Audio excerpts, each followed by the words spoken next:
Bonjour, bienvenue chez Nanosens.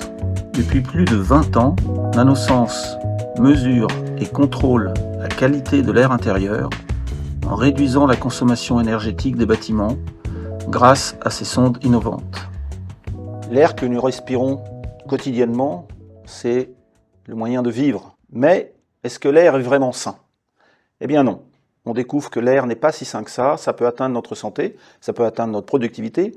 Et puis si on veut un air sain, malheureusement, on ventile souvent beaucoup trop, ce qui a un impact en termes de dépenses énergétiques. Mais chez Nanosens, on a réfléchi à ça et on va vous proposer des solutions qui permettent d'économiser beaucoup d'énergie, tout en respectant une bonne qualité de l'air. En fait, la problématique de la ventilation, c'est sa gestion.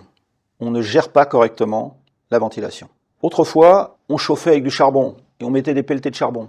Il n'y avait pas de chauffage régulé. Aujourd'hui, on a de l'électronique avec des thermostats qui va réguler au degré près le confort thermique. Et ça, c'est de nature à économiser beaucoup d'énergie. Pas de surchauffe, du confort, tout va bien. Mais en matière de qualité de l'air, malheureusement, on en est un peu encore, pas au Moyen-Âge, mais disons aux années 60. La plupart des systèmes de ventilation fonctionnent 24 heures sur 24. C'est une ventilation qui est dimensionnée pour une occupation maximale. Et cette occupation, elle est rare. Donc on consomme énormément d'énergie. C'est comme si on chauffait toute l'année à fond le chauffage, même l'été, même pendant les périodes de canicule, jour et nuit. C'est complètement aberrant sur le plan énergétique. En matière de consommation énergétique, l'Europe a légiféré et a contraint tous les pays membres à eux-mêmes légiférer en matière de consommation. Et pour les bâtiments, qui représentent plus de 43% de la consommation énergétique globale du pays, il est très important de faire des efforts. Et donc, à faire très attention à l'aspect de la ventilation. Alors comment fait-on pour réduire la consommation énergétique liée à la ventilation? Eh bien, on va faire comme pour le chauffage. On régule. La VMC, qui veut dire ventilation mécanique contrôlée, ce C du contrôle, c'est ça qui est important. On ne va pas tourner H24, on va utiliser la ventilation avec un débit qui correspond à un véritable besoin, et rarement au maximum. Et pour cette régulation, comme un thermostat mesure la température, eh bien, il va falloir mesurer la qualité de l'air. Sauf que la qualité de l'air, c'est un petit peu plus compliqué que la simple température, parce qu'il y a plein de choses dans la qualité de l'air.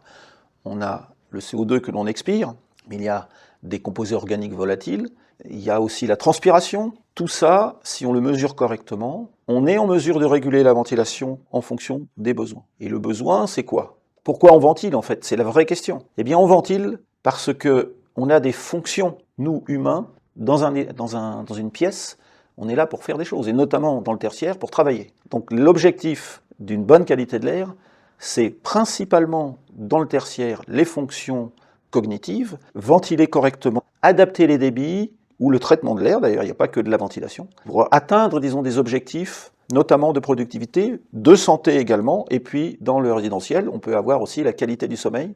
Alors une sonde de qualité de l'air, ça peut paraître simple, il peut y avoir beaucoup d'acteurs, mais chez Nanosens, on a quelques années d'avance. Je suis là pour vous présenter la nouvelle gamme EP5000, donc c'est notre nouvelle gamme de sondes qui va permettre donc de mesurer la qualité de l'air sur différents polluants et de piloter la ventilation. Donc il y a plusieurs formes mécaniques de ce produit-là. La version standard, c'est ce type de produit-là, donc c'est des boîtiers de 10 par 10 qui rentrent en encastré dans le mur. Donc comme vous pouvez le voir, il y a une partie arrière plus fine pour pouvoir s'intégrer directement dans le mur et avoir un encombrement visuel minimum de moins d'1 centimètre. Donc c'est une sonde qui va mesurer entre 12 et 15 paramètres d'environnement intérieur, qui va être capable d'utiliser ces informations-là pour calculer des commandes de ventilation, de chauffage et de climatisation, mais aussi des indices de valorisation de données de la qualité de l'air et de l'environnement intérieur, qu'on appelle, nous, chez nous, impact physiologique, donc une représentation de la productivité, de la santé, l'irritation des voies respiratoires. Donc elle existe sous plusieurs formes mécaniques. La version qui est encastrée dans le mur. Ensuite, il y a la version murale. Donc ça, c'est une fixation plus simple avec 2 vis. Donc la sonde vient se clipser à l'intérieur et on peut ensuite l'installer au mur plus facilement dans le cadre de rénovation.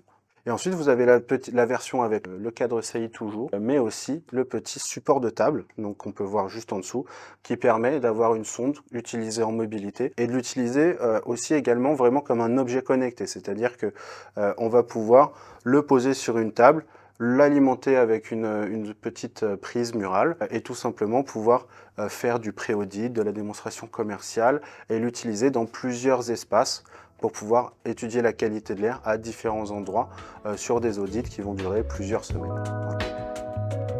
Essayons de quantifier un peu ce que va apporter une sonde qui va réguler la ventilation. Partons d'une hypothèse simple, une ventilation qui tourne 24 heures sur 24, qui est dimensionnée pour une super occupation maximum. Si on prend simplement le fait que, dans du tertiaire, on travaille 8 heures par jour, donc on va occuper 8 heures sur 24. Déjà, on a 2/3 économisés. La sonde va permettre de savoir s'il y a du monde. L'expiration du CO2, elle va être détectée. Déjà, c'est un premier niveau. Et le deuxième niveau, c'est qu'en fait, on ne va jamais être, ou très rarement être en occupation maximum. Et donc, on va réguler le débit en fonction du vrai besoin. S'il y a une personne dans une pièce ou 10 personnes, on n'aura pas le même débit, et c'est normal. Tout ça, c'est de nature à économiser de l'énergie. Mais il ne faut pas se concentrer que sur la partie énergétique. Et ça, c'est important. Parce que dans le tertiaire, ce qui compte, c'est quand même que l'on produise, que l'on soit efficace. Si on prend l'aspect productivité, quelques pourcentages de gains de productivité, c'est quelques pourcentages sur la masse salariale. Et là, on va parler en centaines de milliers d'euros, en millions d'euros, selon la taille de l'entreprise. Et donc, la rentabilité, elle est très importante et on est capable de faire et des économies d'énergie et des gains de productivité de façon concomitante. Et c'est ça, la vraie révolution de cette nouvelle génération de sondes de qualité de l'air. Nous allons évoquer maintenant comment nos clients perçoivent nos sondes une fois qu'elles ont été installées. Je vais prendre le cas de Allianz. Allianz Real Estate a commencé par vouloir équiper son siège social à Paris. Ils ont donné la transparence sur les mesures avec un affichage dans chaque pièce. Et ils ont été au-delà encore puisqu'ils ont affiché la qualité de l'air dans le hall d'entrée du bâtiment. Ils sont tellement contents de la perception qu'en ont les gens, parce que c'est un effort de transparence qui n'est pas toujours évident, ils sont tellement satisfaits de ça que maintenant, dans tous les nouveaux projets, ils prescrivent l'usage de nos sondes. Au-delà d'Allianz, nous avons aussi quelques belles références, comme Chanel, pour les boutiques, Gucci, il y a des choses plus courantes, comme l'aéroport de Hong Kong, par exemple. Nous allons équiper tous les bâtiments tertiaires des Jeux Olympiques 2024, qui se passera à Paris.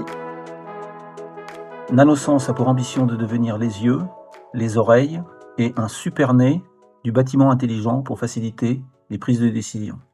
Le marché de la qualité de l'air est aujourd'hui balbutiant.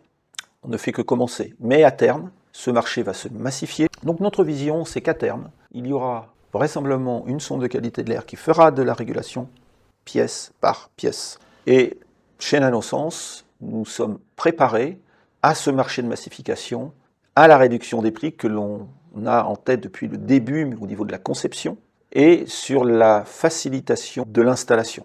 Plus ce sera facile, plus le marché se développera. Si notre sonde aujourd'hui, on la considère comme très évoluée, elle va continuer à évoluer.